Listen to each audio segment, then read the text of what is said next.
سورۃ یاسین کی آیت نمبر 13۔ الحمدللہ وکفی وسلام علی عبادہ الذین اصطفی،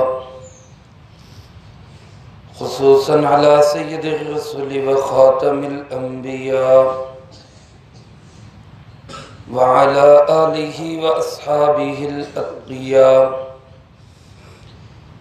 اما بعد فاعوذ باللہ من الشیطان الرجیم، بسم اللہ الرحمن الرحیم۔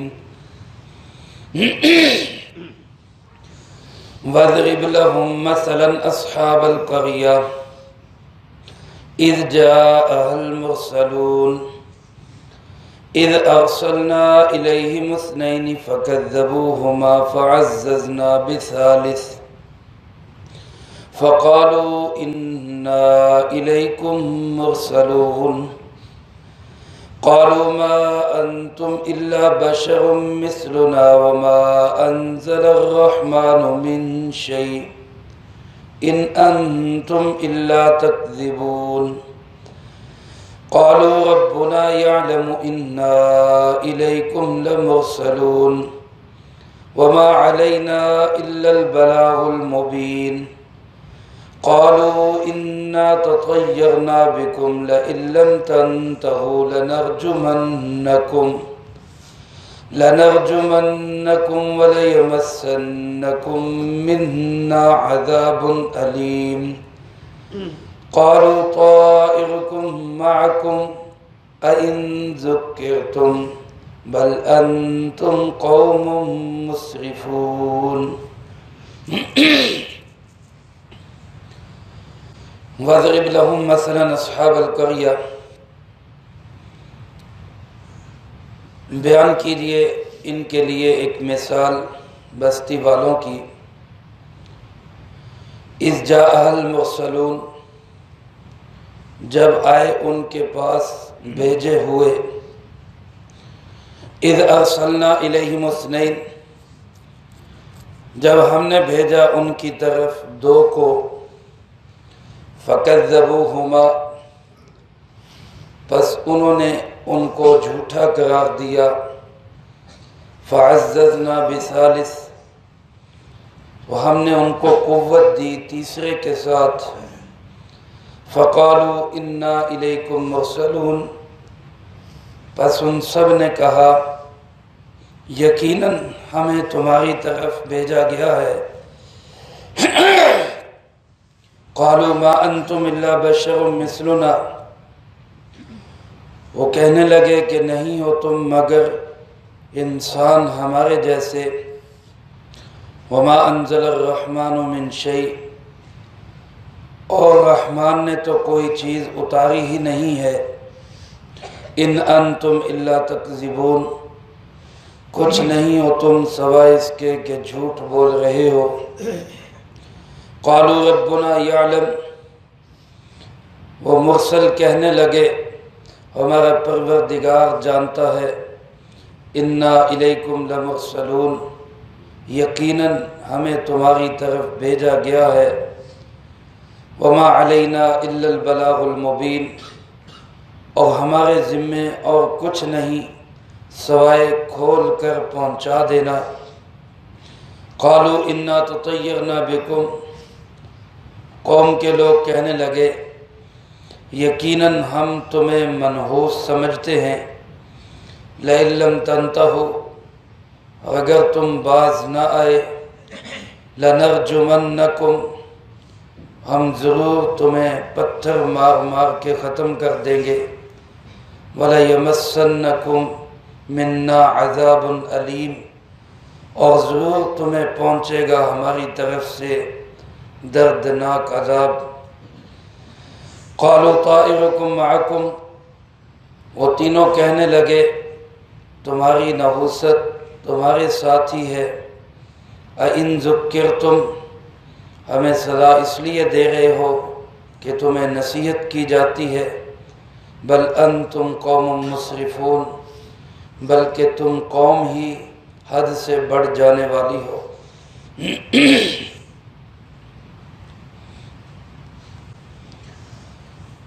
سورۃ یاسین کے اس دوسرے رکوع میں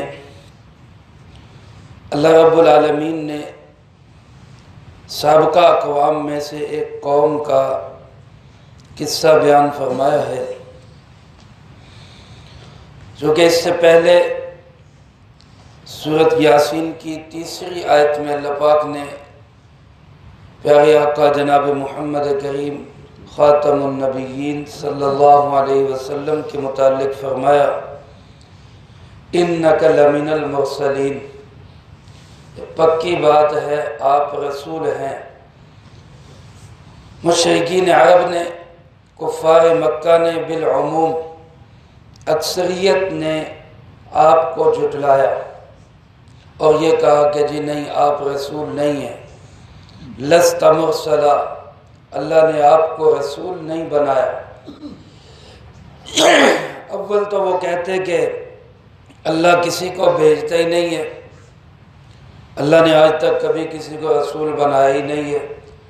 دوسرا، اگر اللہ نے بنانا ہی تھا تو لولا نزل هذا القرآن على رجل من القريتين عظیم، یہ رسالت اور نبوت کا تاج اللہ نے مکے اور طائف میں کسی بڑے سردار کے سر پہ کیوں نہیں رکھا؟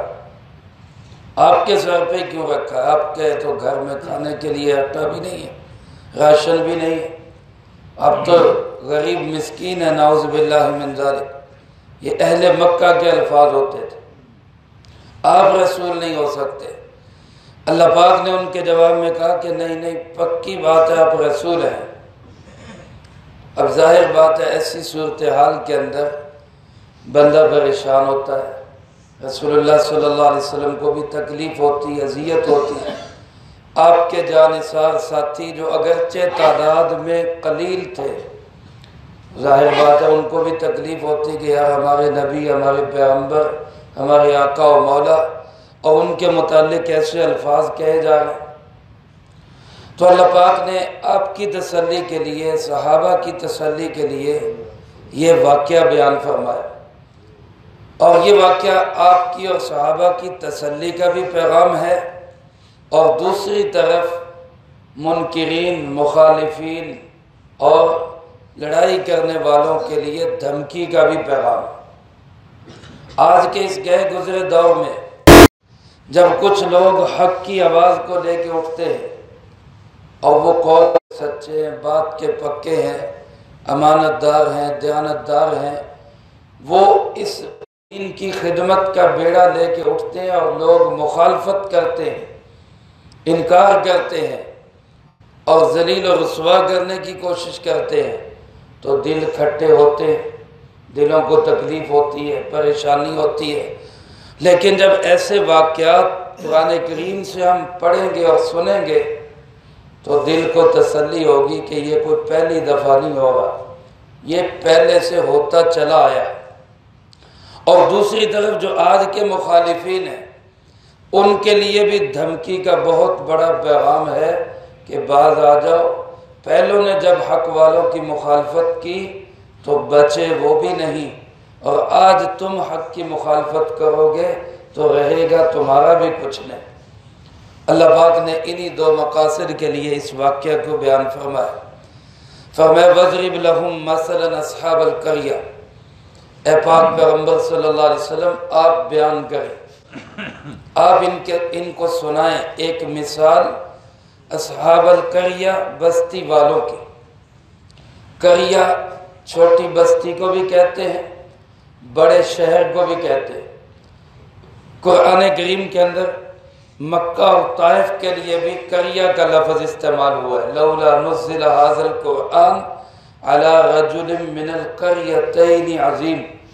حالانکہ مکہ بھی بڑا شہر ہے، طائف بھی بڑا شہر ہے، لیکن ان کے لیے بھی قریہ کا لفظ استعمال ہوا ہے، تو معلوم ہوا کہ یہ لفظ بستی کے لیے اور شہر کے لیے، دونوں کے لیے بولا جاتا ہے۔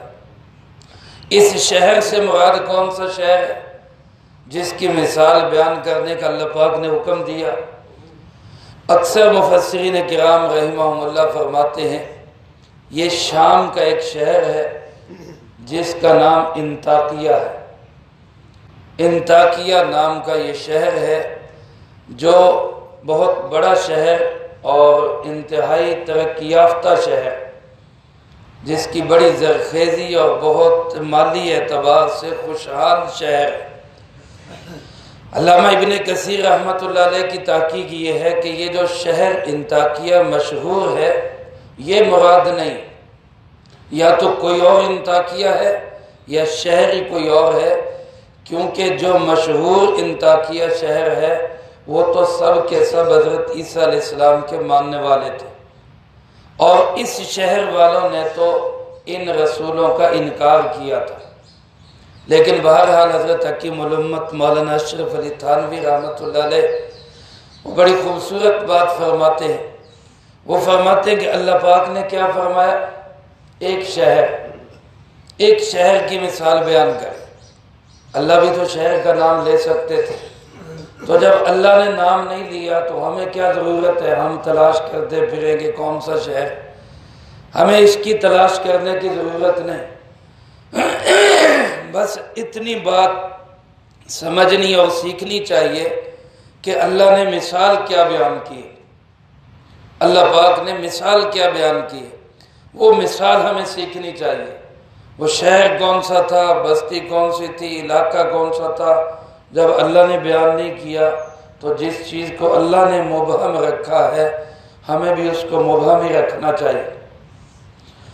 بہرحال فرمایا کہ ایک شہر والوں کی آپ مثال بیان کریں، اذ جاء المرسلون، جب ان کے پاس بھیجے ہوئے آئے، مرسل آئے۔ مرسل کہتے ہیں جس کو بھیجا جائے، وہ قاصد بھی ہو سکتا ہے، وہ انسان عام انسان بھی ہو سکتا ہے، وہ اللہ کے نبی بھی ہو سکتے ہیں جن کو بھیجا جاتا ہے، وہ فرشتے بھی ہو سکتے ہیں۔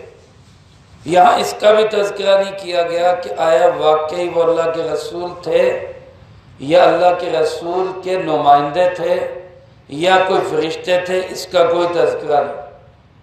اس لیے مفسرین کرام رحمہ اللہ کی اس کے متعلق دو رائے ہیں۔ ایک رائے تو یہ ہے کہ وہ اللہ کے رسول ہی تھے، اور یہ حضرت عیسیٰ علیہ السلام سے پہلے کی بات ہے، کیونکہ حضرت عیسیٰ علیہ السلام کے بعد جناب محمد کریم صلی اللہ علیہ وسلم تک اور کوئی نبی تشریف نہیں لائے، تو یہ حضرت عیسیٰ علیہ السلام سے پہلے کی بات ہے۔ اور ان حضرات نے ان کے نام بھی لکھے ہیں کہ اللہ پاک نے فرمایا ہم نے پہلے 2 بھیجے پھر تیسرا بھیجا۔ پہلے 2 کا نام، ایک کا نام صدوق، ایک کا نام صادق، اور تیسرے کا نام شمعون یا شلوم۔ یہ 3 نبی ان کی طرف بھیجے گئے۔ دوسری رائے مفسرین کرام رحمہ اللہ کی یہ ہے کہ یہ تینوں رسول نہیں تھے، ان کو مرسل اس لیے کہا گیا کہ ان کو حضرت عیسیٰ علیہ السلام نے بھیجا تھا۔ حضرت عیسیٰ علیہ السلام جو اللہ کے نبی ہیں، انہوں نے اپنے حواریوں میں سے، اپنے نمائندوں میں سے، اپنی امت کے علماء میں سے ان 3 کی تشکیل کی کہ آپ وہاں جا کے تبلیغ کریں۔ تو پہلے 2 آئے، اس کے بعد پھر تیسرا آئے۔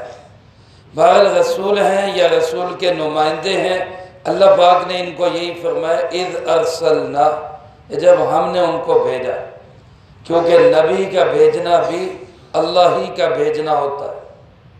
صحابہ اکرام رضی اللہ تعالیٰ مجمعین وہ بھی جس علاقے میں جاتے، ربی ابن عامر رضی اللہ تعالیٰ ایران میں گئے، انہوں نے پوچھا کیوں آئے ہو؟ تو انہوں نے یہ نہیں فرمایا ہمیں رسول اللہ نے بھیجا ہے، بلکہ کیا فرمایا اللہ ابتعثنا، ہمیں اللہ نے بھیجا ہے۔ تو اللہ کے نبی کے بھیجے ہوئے بھی کس کے بھیجے ہوتے ہیں؟ اللہ ہی کے بھیجے ہوتے ہیں۔ اور اگر اللہ پاک نے خود بھیجے ہیں تو پھر تو اللہ کے نبی اور رسول ہیں۔ اللہ پاک فرماتے ہیں اذ ارسلنا الیہم اثنین، جب ہم نے ان کی طرف 2 کو بھیجا، پہلے 2 آئے، فکذبوہما، انہوں نے ان دونوں کو جھوٹا قرار دیا، مخالفت کر دی، نہ کر دی۔ اللہ کے ان نبیوں کو یا نبیوں کے نمائندوں کو کہا کہ جنہیں آپ جھوٹ بولتے ہیں، آپ جھوٹ بولتے ہیں۔ تو اللہ فرماتے ہیں فَعَزَّزْنَا بِثَالِثٍ، ہم نے پھر ایک تیسرے کے ذریعے ان کو قوت دی۔ عززنا کا معنی عزت اور قوت دینا، تائید دینا۔ یہی لفظ آپ نے اس وقت استعمال کیا جب آپ نے حضرت عمر کے لیے ہدایت کی دعا کی، اللہم اعز الاسلام بعمر بن الخطاب، اے اللہ عمر بن الخطاب کے ذریعے اسلام کو قوت عطا فرما۔ تو اللہ پاک فرماتے ہم نے ان کو قوت دی ایک تیسرے کے ذریعے۔ پھر یہ تینوں آئے اور تینوں نے آ کے کہا انا الیکم مرسلون، پکی بات ہے کہ ہمیں بھیجا گیا ہے، ہم خود نہیں آئے، ہمیں بھیجا گیا ہے، ہمارے پیغام کو مانو۔ انہوں نے آگے سے کیا جواب دیا؟ دو باتیں کہی۔ پہلی بات تو یہ کہی کہ بھائی تم تو انسان ہو، اللہ نے بھیجنا تھا تو کسی فرشتے کو بھیج دیتا، تم تو ہمارے جیسے ہو۔ میرے محترم دوستو، اس زمانے کے انبیاء کے مخالفین کی ماننے کی سب سے بڑی رکاوٹ یہ ہوتی تھی کہ وہ اللہ کے نبیوں کو انسان سمجھتے تھے، اور ان کا تصور یہ تھا کہ جو انسان ہو وہ رسول نہیں ہو سکتا۔ یہ ان کا ذہن بنا ہوا تھا کہ بشر رسول نہیں ہو سکتا۔ حالانکہ اللہ پاک نے قرآن کریم میں جگہ جگہ فرمایا کہ ہم انسانوں کی ہدایت کے لیے انسانوں کو ہی بھیجتے ہیں۔ انسان کی ہدایت کے لیے اگر کوئی فرشتہ آ جائے تو دیکھو نا، اگر ہمیں کوئی فرشتہ آ کے کہتا کہ بھائی اپنے یہاں کھانے پینے اور ضرورتیں پوری کرنے میں نہ لگو، آخرت بناؤ، تو ہم فرشتے کو کیا کہتے؟ تینوں تے بھوک لگتی نہیں، تو تے ہی گل کرنی، تین تو کوئی ضرورت ہی نہیں، نہ تیری بیوی نہ بچے، تو تے ہی گلا کرنی ہے۔ اب اللہ انسانوں میں سے ایک انسان کو منتخب کر کے اس کو رسول بناتا ہے۔ اس کی بیوی بھی ہوتی ہے، اس کے بچے بھی ہوتے ہیں، اس کو بھوک بھی لگتی ہے، اس کو پیاس بھی لگتی ہے، ضرورتیں ساری اس کے ساتھ ہوتی ہیں۔ وہ ان ضرورتوں کے ساتھ ایک آئیڈیل زندگی گزار کے دکھاتا ہے، ایک بہترین زندگی گزار کے دکھاتا ہے، تو وہ انسانوں کے لیے نمونہ بنتا ہے کہ جیسے میں نے زندگی گزاری ہے میری طرح تم بھی زندگی گزار۔ تو فرشتہ تو نمونہ بن ہی نہیں سکتا۔ تو اللہ پاک نے قرآن کریم میں جگہ جگہ فرمایا کہ انسان کی طرف انسان ہی آئے گا۔ فرشتہ آ جاتا تو پھر بھی یہ کہتے جی یہ دی ایسی کی میں منی ہے، یہ تو فرشتہ ایسی انسان، تو یہ بڑی رکاوٹ بن جاتی کہ وہ کہتے جی بشر رسول نہیں ہو سکتا۔ آج بھی بہت سارے لوگ ہیں ان کا ذہن یہی بنا ہوا ہے کہ جو رسول ہے وہ بشر نہیں، جو بشر ہے وہ رسول نہیں۔ میرے محترم دوستو، اللہ کے نبی انسان ہی ہوتے ہیں بلکہ عظیم انسان ہوتے ہیں، فخر البشر ہوتے ہیں۔ رسول اللہ صلی اللہ علیہ وسلم سید البشر ہے۔ تو پہلی بات تو وہ یہ کہتے ہیں کہ جی تم تو انسان ہو، ہم انسانوں کو رسول کیسے مانیں؟ اور دوسری بات پھر یہ کہتے کہ ہمارا یقین ہے، ہمارا علم یہ کہتا ہے، ہمارا تجربہ یہ کہتا ہے کہ ما انزل الرحمن من شیء، رحمان نے کبھی کوئی چیز نہیں اتاری۔ تم جو کہتے ہو نا ہمارے اوپر پیغام آیا، یہ جھوٹ بولتے ہو، رحمان نے، اللہ نے کبھی کوئی چیز اتاری نہیں ہے، اللہ نے کوئی پیغام نہیں دیا۔ ان انتم الا تکذبون، کچھ نہیں سوائے اس کے کہ تم جھوٹ بول رہے، تم جھوٹ بول رہے۔ میرے محترم دوستو، یہی دو باتیں رسول اللہ صلی اللہ علیہ وسلم کو کہی گئی کہ جناب آپ بھی بشر ہیں، اور یہ بھی کہا گیا کہ جناب اللہ نے تو کوئی چیز اتاری نہیں ہے۔ آج بھی اہل حق کو یہی کہا جاتا ہے کہ تم کہاں سے آگے ہماری نمائندگی کرنے والے، تمہیں کون سے سرخاب کے پر لگے ہوئے ہیں کہ ہم تمہیں اپنا نمائندہ مان لیں۔ اور کبھی کہا جاتا ہے جی تمہیں بڑا حق سمجھ آ گیا، ہم کوئی نہیں سمجھ سکتے، پھر یہی کہتے ہیں کہ جی تم جھوٹ بول رہے۔ اچھا، ان تینوں نے اللہ کی قسم اٹھا کے کہا، قالوا، وہ کہنے لگے، ربنا یعلم، اللہ جانتا ہے، ہمارا پروردگار جانتا ہے، انا الیکم لمرسلون، پکی بات ہے، یقینی بات ہے، ہمیں تمہاری طرف بھیجا گیا ہے۔ علماء فرماتے ہیں یہ قسمیں انہوں نے فوراً نہیں اٹھائی، بلکہ پہلے محنت کرتے رہے، سمجھاتے رہے، زور لگاتے رہے، تانے مینے سنتے رہے۔ جب اخیر ہو گئی تو پھر انہوں نے کہا کہ بھائی ہم قسم اٹھا کے کہتے ہیں ہمیں اللہ نہیں بھیجا ہے، ہماری مخالفت نہ کرو، ہمیں اللہ نے بھیجا ہے۔ اور یہ بھی سن لو کہ ما علینا الا البلاغ المبین، ہمارے ذمے تمہیں ہدایت پہ لانا نہیں ہے، ہمارے ذمے تم سے بات منوانا نہیں ہے، نہیں ماننا بھاڑ میں جاؤ، جہنم میں جاؤ، ہمیں اس سے غرض نہیں، ہمارے ذمے صرف یہ ہے الا البلاغ المبین کہ ہم بات کو کھول کر پہنچا دیں، ہم نے تمہیں اللہ کا پیغام پہنچانا ہے، وہ ہم دو ٹوک انداز میں کھلے لفظوں میں پہنچا دیں گے، آگے اللہ جانے اور تم جانو، ہمیں اس سے غرض نہیں۔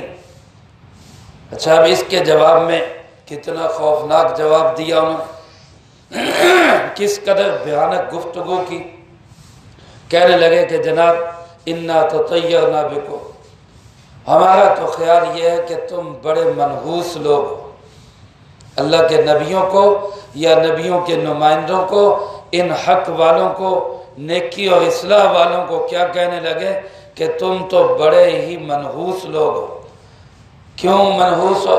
علماء نے لکھا ہے کہ جب ان کے پاس یہ حق کی بات آئی اور انہوں نے اس کو ٹھکرایا، نہ مانا، تو اللہ کی طرف سے عذاب یہ دیا گیا کہ ان کی معیشت تنگ کر دی گئی،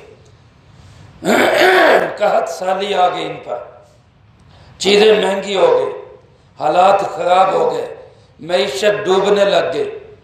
اب اس قصوروار بجائے خود کو قرار دینے کے کہ ہم نے تمہارا انکار کیا اس لیے یہ نحوست، یہ مصیبت، یہ عذاب ہم پہ آ گیا، اس کی بجائے انہی اللہ کے نبیوں کو اور نیک لوگوں کو کہنے لگے کہ تمہاری وجہ سے یہ قحط آیا۔ آج پاکستان کی معیشت خراب ہے، مہنگائی ہے، ہر بندہ پریشان ہے، تو اب بجائے یہ کہنے کے کہ ہم سے نالائکی ہو گئی، ہم سے غلطی ہو گئی، ہمیں غلط فیصلہ کر بیٹھے، اس کی بجائے کیا کہا جاتا ہے؟ مولوی فساد پایا ہے، مولوی نے فساد پایا ہے۔ وہی بات ہے جو ان کے نبیوں کو انہوں نے کہی، یہ ساری نحوست تیری ہے، نبیوں نے کہتے یہ سب تیری وجہ سے ہو گئے۔ انا تطیرنا بکم، ہم تمہیں منحوس سمجھتے ہیں۔ اور بعض حضرات فرماتے ہیں کہ معیشت تو ٹھیک تھی ان کی، پھر بھی ٹھیک رہی، لیکن وہ جو آپس میں اختلاف ہو گیا کہ کچھ لوگ ماننے لگ گئے اور کچھ لوگوں نے کہا کہ نہیں تم غلط ہو۔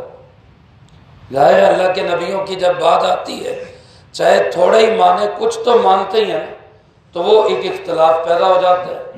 وہ جو اختلاف پیدا ہوا تو اس اختلاف کو کہنے لگے کہ یہ اختلاف تمہاری وجہ سے پیدا ہوا، بجائے اس کے کہ اپنے غلط فیصلوں کو کہیں کہ جی ہم غلط راہ پہ ہیں، تم نے صحیح راہ دکھائی ہے، اختلاف کی بات نہیں کی، تم نے سیدھا راستہ دکھایا۔ لیکن سیدھا راستہ دکھانے والوں کو کہنے لگے کہ سارا فساد اور اختلاف تمہاری وجہ سے پیدا ہوا، یہ تم نے اختلاف پیدا کیا ہوا ہے۔ تو اللہ کے نبیوں کو کہتے کہ جناب یہ تمہاری نحوست ہے سارا۔ لَئِن لَّمْ تَنْتَهُوا، پھر دھمکیاں دینے لگ گئے کہ جناب اگر تم باز نہیں آؤ گے تو کیا ہوگا؟ لَنَرْجُمَنَّكُمْ، یہ کم از کم اتنے تو صاف گو تھے، صاف کہتے تھے کہ ہم تمہیں ماریں گے۔ اور آج کل کیا کہتے ہیں؟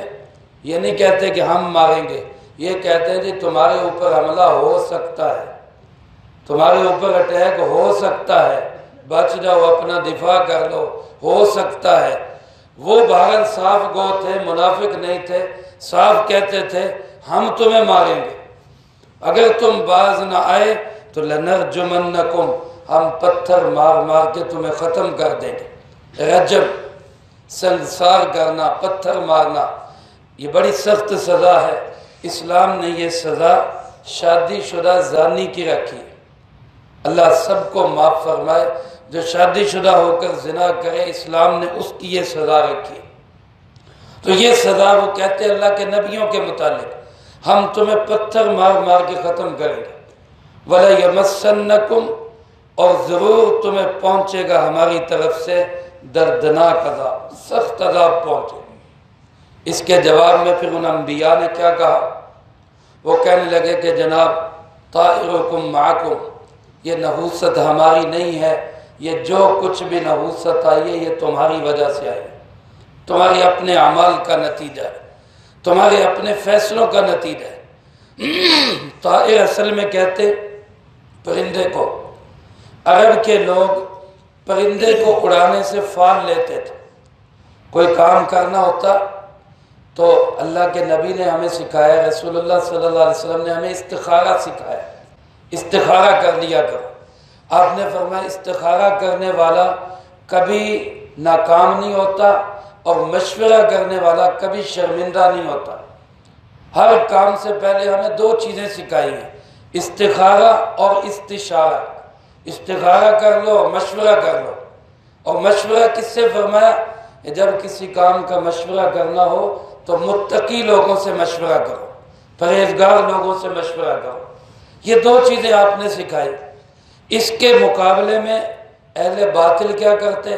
وہ فال نکالتے تھے، پرندے کو اڑاتے، دائیں طرف چلا گیا تو کام صحیح ہے، بائیں طرف چلا گیا تو کام خراب ہے۔ آج کل اس کی جگہ ہندوؤں نے جاری کر دیا جی کسی کام کے لیے چلے، راستے سے بلی گزر گئی، اوہو یہ کام نہیں ہوگا، تو کام اللہ نے کرنا ہے کہ بلی نے کرنا ہے۔ کتا گزر گیا جی آج تو سویرے ہی کتا آ گیا، آج تک کام نہیں ہونا۔ یہ ساری بدفعلیاں، اسلام نے ایسی بدفعلیوں کو بالکل غلط قرار دیا۔ اچھی فال لے سکتا ہے بندہ، بری فال نہیں لے سکتا۔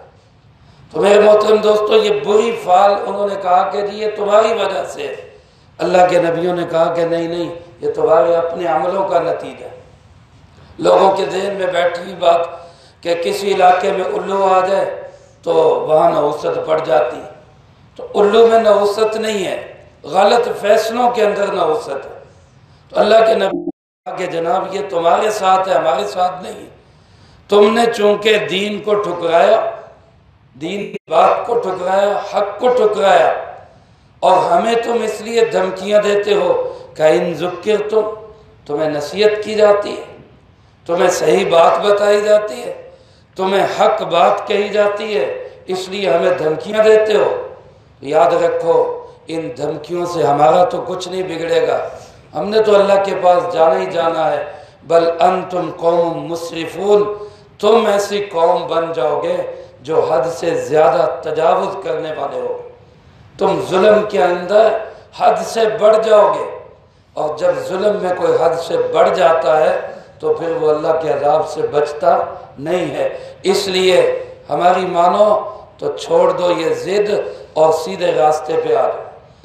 اللہ کے نبیوں نے تو یہ دعوت دی اور یہ پیغام پہنچایا، لیکن پھر اس قوم نے کیا کیا اور آگے کیا حالات ہوئے، اللہ پاک نے وہ اگلی آیات میں بیان فرمائے۔ ان کا تذکرہ انشاءاللہ اگلی فرصت میں ہوگا۔ اللہ پاک سے دعا ہے اللہ مجھے آپ کو سب کو قرآن و سنت کی صحیح سمجھ نصیب فرمائے، جو کہا سنا اس کو زندگی میں لا کے دوسروں تک پہنچانے کی توفیق عطا فرمائے۔ اللہم لک الحمد